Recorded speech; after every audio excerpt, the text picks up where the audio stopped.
At a railway station in a city there lived a beggar. He survived by asking for alms from passengers traveling on the trains. One day while begging he noticed a tall man in a suit. The beggar thought, "This man looks very rich. If I ask him for money, he will surely give me a good amount." He approached the tall man and begged for money. The man looked at him and said, "You are always asking from others, but have you ever given anything to anyone?" The beggar replied, "Sir, I am just a beggar. I always ask people for money. I have nothing to give to anyone." The tall man said, "If you have nothing to give, then you have no right to ask. I am a businessman and I only believe in transactions. If you have something to give me, only then will I give you something in return." Saying this, the tall man boarded the train and left.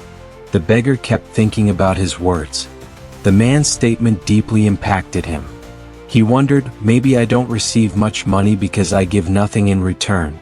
But I am just a beggar. What can I possibly give to others?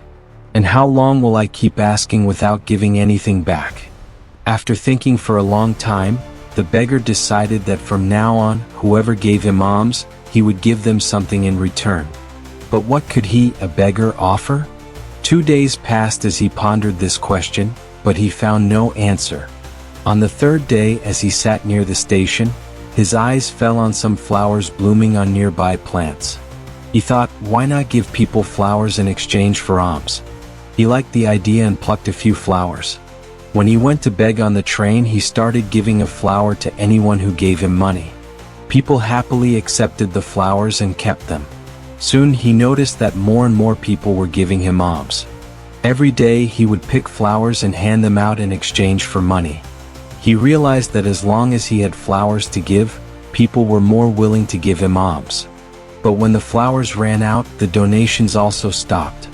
This became his daily routine. One day while begging, he saw the same tall man sitting on the train, the very person who had inspired him to give something in return for alms. Excited, the beggar approached him and said, "Today I have something to give you. If you give me alms, I will give you flowers in return." The tall man smiled, gave him some money, and accepted the flowers. He then said, "Wow, you have become a businessman just like me?" Saying this, the man got off the train at his station. Once again, his words struck a chord in the beggar's heart. He kept thinking about what the tall man had said, and a deep sense of happiness filled him.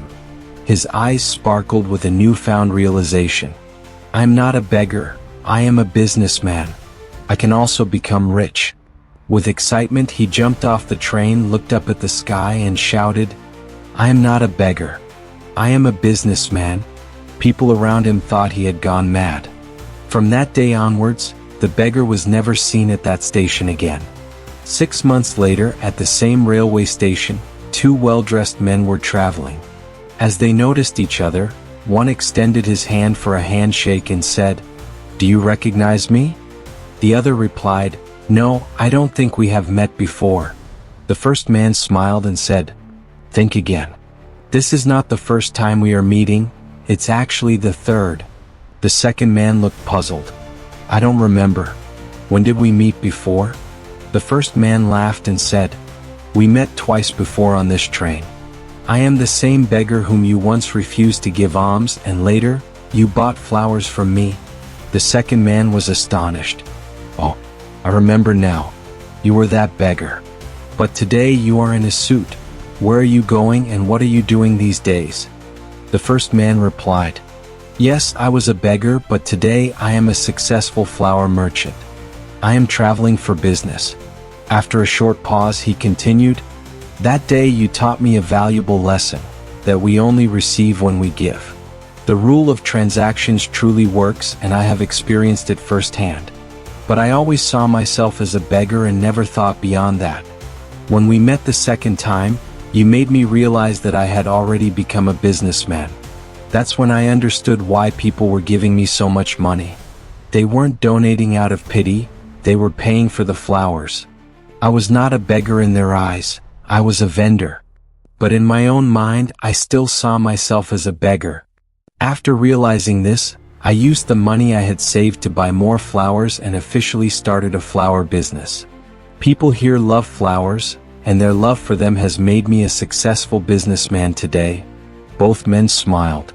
When the train reached the station, they got off together, discussing their businesses as they walked ahead.